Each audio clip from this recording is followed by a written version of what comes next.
Good evening दोस्तों, आप सभी का एक बार फिर से स्वागत है राइस एकेडमी फाउंडेशन चैनल पर। जैसा कि आप लोगों ने मेरा पिछला वीडियो आप लोगों ने देखा होगा, जिसमें हम लोगों ने बहुपद के एकदम बेसिक से बेसिक जो शब्दों का प्रयोग होता है बहुपद को, उसको समझा था। हमको पूर्ण आशा है कि आप लोगों ने उस वीडियो को देखा है। अगर आपने उस वीडियो को नहीं देखा है तो एक बार इस वीडियो को रोकिए और पहले प्लेलिस्ट में जाकर बहुपद का पार्ट 1 का वीडियो एक बार देख लीजिए, ताकि कि उसके आगे का जो भी आज हम लोग पढ़ेंगे आपको बहुत अच्छे से वो सारे के सारे कॉन्सेप्ट क्लियर होते जाएंगे। ठीक है दोस्तों, तो आइए बहुपद का भाग 2 यहाँ से शुरू करते हैं। हम लोगों ने भाग 1 में क्या पढ़ा था? भाग 1 में हम लोगों ने पढ़ा था कि बहुपद के अंदर आने वाला चर मान किसे कहते हैं। हम लोगों ने उसमें यह भी पढ़ा था कि अचर मान किसे कहते हैं, पद किसे कहते हैं और व्यंजक किसे कहते हैं, और उसके साथ यह भी हम लोगों ने पढ़ा था कि समीकरण किसे कहते हैं। हम इस वीडियो में उसी बातों को उठाते हुए उसके आगे की तरफ चलेंगे और आज के दिन हम लोग इस वीडियो में कॉन्सेप्ट को पढ़ते साथ क्वेश्चन प्रैक्टिस भी करते जाएंगे। ठीक है, तो आइए बच्चों स्टार्ट करते हैं आज का हमारा बहुपद भाग 2। सबसे पहले आज का जो हमारा टॉपिक होगा वो टॉपिक ये होगा कि बहुपद का घातांक, बहुपद का घात। कई बार ऐसा देखा गया है बिहार बोर्ड के मल्टीपल चॉइस क्वेश्चन के अंदर बहुपद का घात सीधा सीधा पूछ देता है कि निम्नलिखित बहुपद का घात क्या होगा। इस प्रकार का क्वेश्चन पूछ देता है।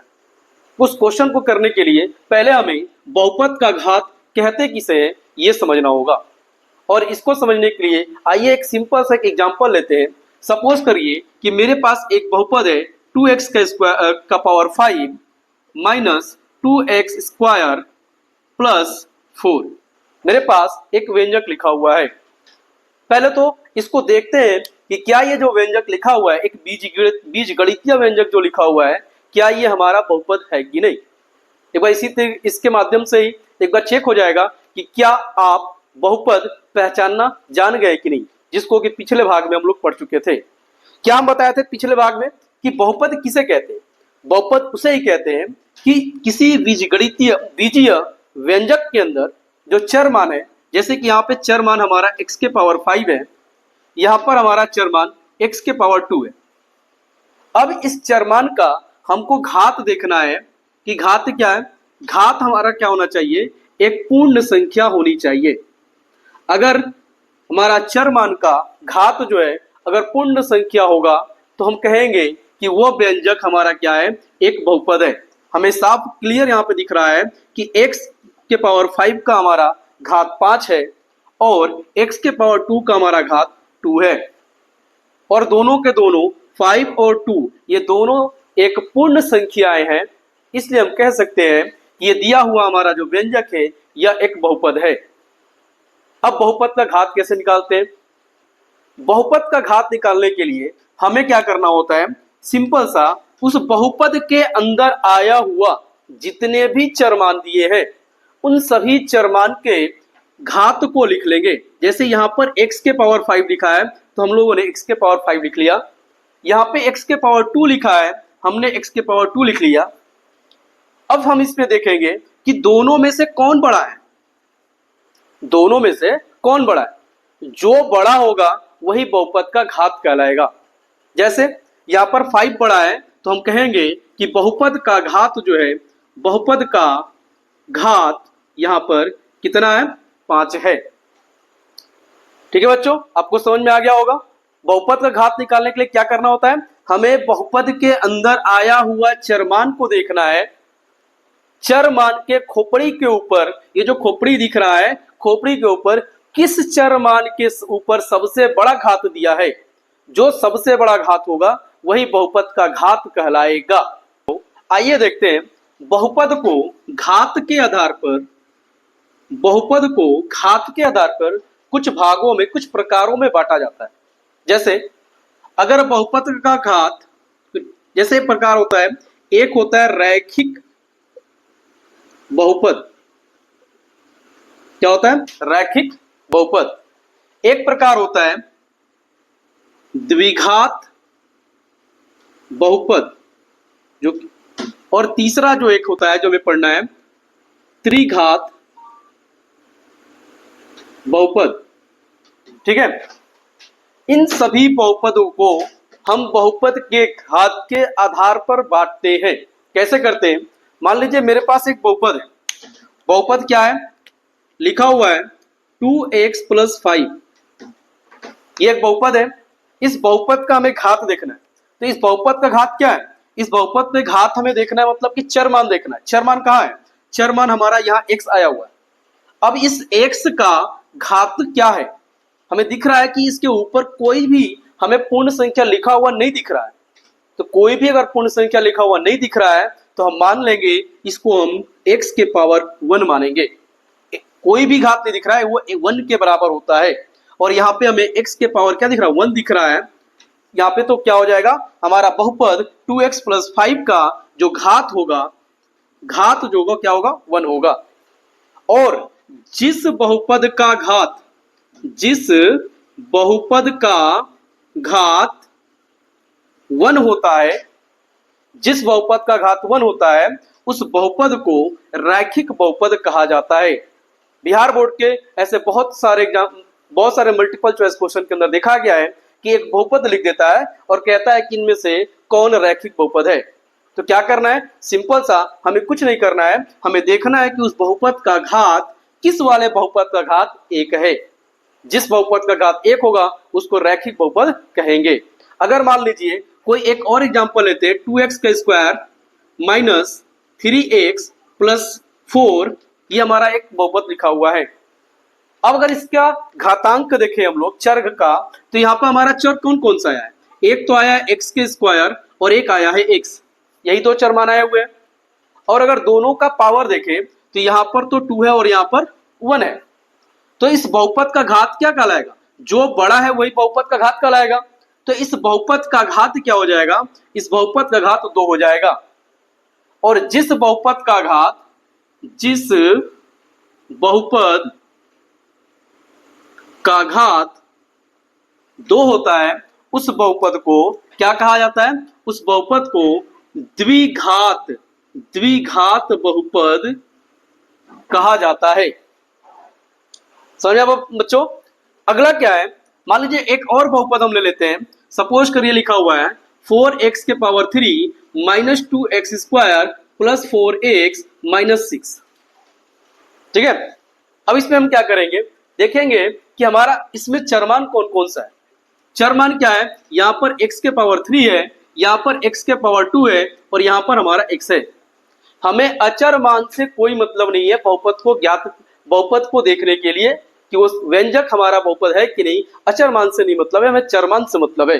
चरमान हमारा यहाँ पर x के पावर 3 है, यहाँ पे x के पावर 2 है और यहाँ पे x के पावर कुछ नहीं है, मतलब कि 1 माना जाएगा। इन तीनों में यहाँ पे 3 हो गया, यहाँ पे 2 हो गया और यहाँ पर 1 हो गया। तो सबसे बड़ा घात कौन है इनमें से, हमारा ये 3 सबसे बड़ा घात है। तो हम कहेंगे कि इस बहुपद का घात कितना है, इस बहुपद का घात क्या हो जाएगा, इस बहुपद का घात 3 हो जाएगा। और जब बहुपद का घात 3 हो गया तो इसको हम लोग कहेंगे, इस बहुपद को नाम देंगे त्रिघात बहुपद। क्या कहेंगे इसको, त्रिघात बहुपद कहेंगे।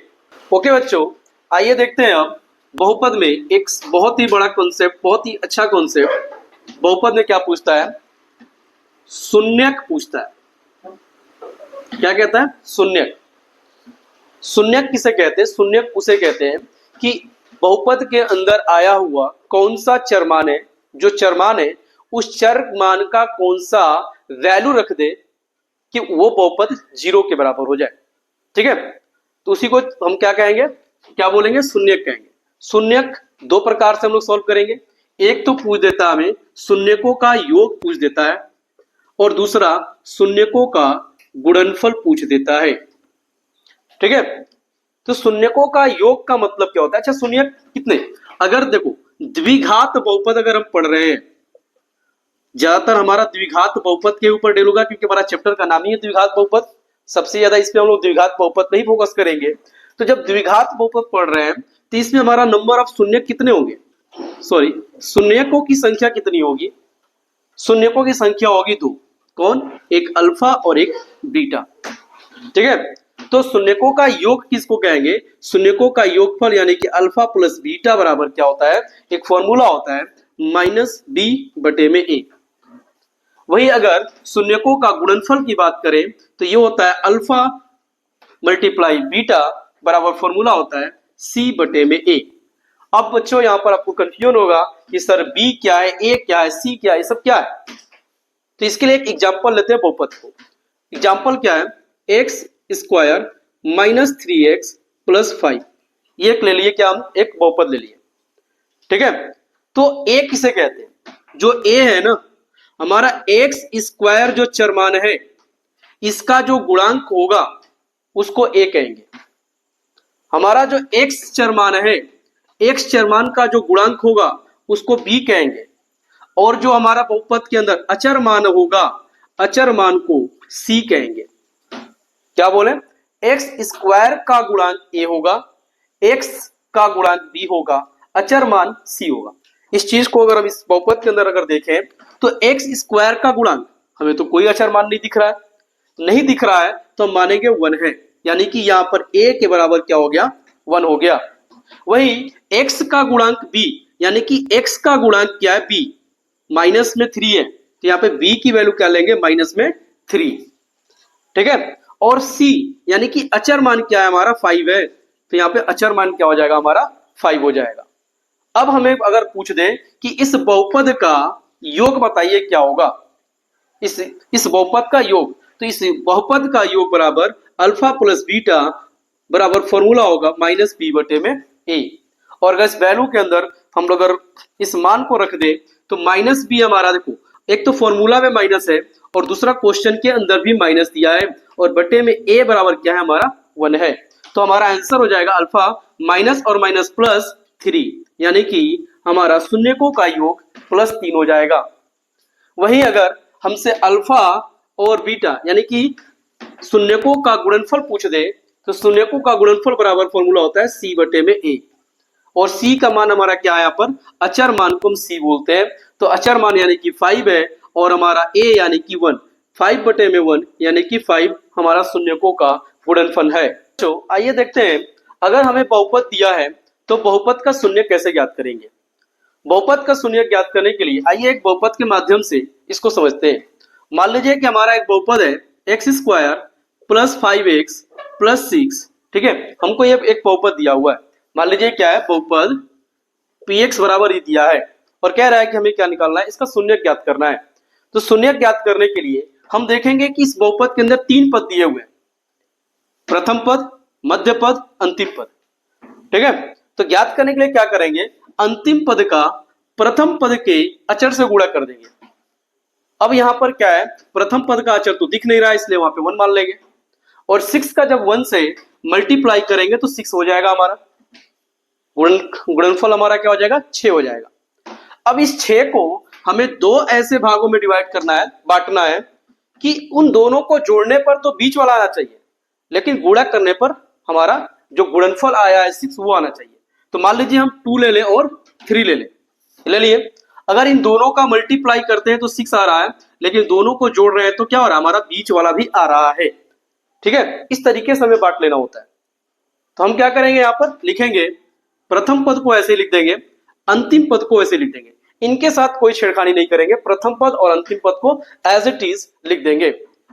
मध्य पद के लिए प्लस का साइन है तो प्लस लगा देंगे। अब यहाँ पर क्या 2 है तो लिख देंगे 2x, और 3 है तो क्या लिख देंगे? 3x, ठीक है। हमारा ये बन गया। अब क्या करेंगे? अब हमारे पास यहाँ पे 4 पद दिख रहे हैं, तो पहले 2 वालों में हम लोग जो कॉमन बनेगा वो कॉमन लेंगे, और बाद में तो जो मिल रहा है उसमें से हमको जो कॉमन मिलेगा वो कॉमन लेंगे। तो हमको इनमें से कॉमन क्या दिख रहा है? दोनों में कॉमन दिख रहा है x, तो x कॉमन लेंगे तो यहाँ बचेगा x प्लस 2, और इन दोनों के कॉमन मिल रहा है हमको 3, तो यहाँ पर बचेगा x प्लस 2, ठीक है। तो इन दोनों ब्रैकेट को कॉमन ले लेंगे फिर से, तो ये बचेगा x प्लस 2 और यहाँ पे बचेगा x प्लस 3, ठीक है। अब क्या करेंगे? हम लिखेंगे x प्लस 2 इक्वल टू 0, तो x बराबर 2 जब इधर जाएगा तो माइनस 2 हो जाएगा। वहीं x प्लस 3 बराबर अगर 0 करेंगे तो x बराबर इधर जाएगा तो माइनस 3 हो जाएगा। यानी कि हमारा यहाँ पर इस बहुपद का शून्य क्या निकल के आ गया? इस बहुपद का शून्य -2 और -3 हो गया। दो बहुपद हमारा ज्ञात हो गए। आइए बच्चों, अभी तक जो हम लोगों ने बहुपद का शून्यक ज्ञात करना और बहुपद का योग और बहुपद का जो गुणनफल देखे हैं, उस कॉन्सेप्ट को अब इस क्वेश्चन के माध्यम से समझने की कोशिश करते हैं और अच्छे तरीके से उसको क्लियर करते हैं। क्वेश्चन में क्या कह रहा है कि यदि बहुपद px x² - 2x + 5 के शून्यक अल्फा और बीटा हो। क्या कह रहा है कि ये हमारा एक बहुपद दिया हुआ है और इस बहुपद का एक शून्यक अल्फा है और दूसरा हमारा जो शून्यक है वो बीटा है। तो हमें ज्ञात करने के लिए कह रहा है अल्फा इंटू बीटा का मान क्या होगा। सीधा सीधा हमें यह शून्यकों का गुणनफल पूछ रहा है। तो सीधा हमें क्या करना है, बहुपद जो हमारा दिया है क्या लिखा है, px बराबर x² - 2x + 5। ठीक है, यहां हमारा a की वैल्यू क्या होगी, पहले a और b और c निकाल लेते हैं। a की वैल्यू याद करिए, x² का गुणांक हमारा a होता है। x² का गुणांक कुछ नहीं दिख रहा है यानी कि 1 है। x का गुणांक b होता है यानी कि b बराबर यहाँ पर -2 है और हमारा अचर मान जो होता है वो c होता है यानी कि यहाँ पर अचर हमारा c यानी कि क्या है 5 है। अब हम क्या करेंगे, हमसे क्या पूछ रहा है, शून्यकों का गुणनफल पूछ रहा है। तो शून्यकों का गुणनफल का फॉर्मूला हम लोग पढ़ा था, अल्फा इंटू बीटा बराबर c बटे में a होता है। तो यहाँ पे क्या हो जाएगा, c बराबर हो जाएगा c बराबर हो जाएगा 5 और a बराबर हो जाएगा 1 यानी कि हमारा अल्फा इंटू बीटा का मान क्या हो जाएगा, 5 हो जाएगा। हमारा आंसर में ऑप्शन नंबर ए बिल्कुल सही है। ओके बच्चों, आइए एक और क्वेश्चन को सॉल्व करते हैं। यहाँ पर क्वेश्चन में क्या कह रहा है, क्वेश्चन कह रहा है बहुपद x² - 4x + 1 के मूलों का योग क्या होगा। यानी कि यहाँ पे क्वेश्चन कह रहा है बहुपद दिया हुआ है हमारा और मूलों का योग। जब मूलों का योग कह रहा है तो हमारे दिमाग में सीधा सा आना चाहिए अल्फा प्लस बीटा हमसे पूछ रहा है। ठीक है, तो पहले हम क्या करेंगे, यहाँ पर बहुपद क्या हमारा है x² - 4x + 1। जल्दी से यहाँ पर a और b और c का वैल्यू निकाल लेते हैं। क्या होगा, a बराबर x² का गुणांक यानी कि 1, b यानी कि x का गुणांक यानी -4 और c यानी अचर मान 1। और सीधा हमसे क्या पूछ रहा है, अल्फा प्लस बीटा पूछ रहा है। मूलों का योग यानी कि अल्फा प्लस बीटा। हमें पता है अल्फा प्लस बीटा बराबर फॉर्मूला होता है -b बटे में a। -b यानी कि एक तो फॉर्मूला का माइनस, दूसरा b हमारा क्वेश्चन में माइनस दिया है बटे में 1 यानी कि माइनस और माइनस +4 बटे में 1 यानी कि 4। हमारा यहाँ पर क्या हो जाएगा, शून्यकों का योग 4 के बराबर हो जाएगा, जो कि इस क्वेश्चन में ऑप्शन में नहीं है। ठीक है, हमारा आंसर क्या हो जाएगा, 4 हो जाएगा, 4 हो जाएगा। आइए बच्चों अगला क्वेश्चन देखते हैं। अगला क्वेश्चन क्या कर रहा है, यदि किसी द्विघात बहुपद x² - 2x + 5 = 0 के मूल अल्फा और बीटा हो, तो हमें कह रहा है अल्फा प्लस बीटा का मान क्या होगा। सीधा सीधा सिंपल सा फिर से मैं दिखा, जैसे ही अल्फा प्लस बीटा कहे हमारे दिमाग का बत्ती जलना चाहिए कि -b बटे में a होता है। जैसे ही हमें शून्यकों का योग बोल दिया या अल्फा प्लस बीटा बोल दिया, सीधा सीधा दिमाग का बत्ती जलेगा -b बटे में a। ठीक है, हमारा बहुपद क्या दिया है, बहुपद दिया है x² - 2x + 5 = 0। ठीक है, तो यहां पर हम क्या करेंगे, पहले a b और c का वैल्यू देखेंगे। a यानी कि x² का गुणांक यानी कि 1, b यानी x का गुणांक यानी कि यहाँ पे -2 और c यानी कि अचर मान यानी कि 5। अगर इसको हम इस फॉर्मूला के अंदर रखें तो माइनस और b की वैल्यू क्या है, हमारा -2 है तो -2 और a की वैल्यू हमारा क्या है, यहाँ पर 1 है। तो माइनस और माइनस प्लस में 2 बटे में 1 यानी कि हमारा आंसर क्या हो जाएगा, 2 हो जाएगा। सॉरी, तो हमारा आंसर क्या हो जाएगा, यहाँ पे ऑप्शन नंबर बी बिल्कुल हमारा सही आंसर है।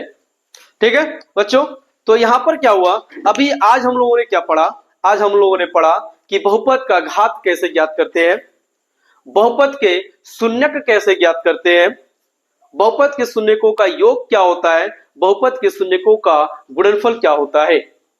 आशा करेंगे कि आपको आज का ये वीडियो पसंद आएगा। अगर आपको ये वीडियो पसंद आ रहा है तो आप इस वीडियो को अपने दोस्तों के ग्रुप में शेयर करिए ताकि उनके पास भी ये वीडियो पहुंचे और वो लोग भी इस वीडियो का लाभ उठा सके। और इस वीडियो को नीचे जो बेल आइकन दिख रहा है, जो सब्सक्राइब दिख रहा है, उसको सब्सक्राइब कर लीजिए और बेल आइकन को भी ऑन कर लीजिए ताकि आगे का वीडियो का नोटिफिकेशन भी सीधे आपको जैसे ही नए वीडियो अपलोड किया जाए मिलता रहे। तब तक के लिए पढ़ते रहिए, मुस्कुराते रहिए। जय हिंद, जय भारत।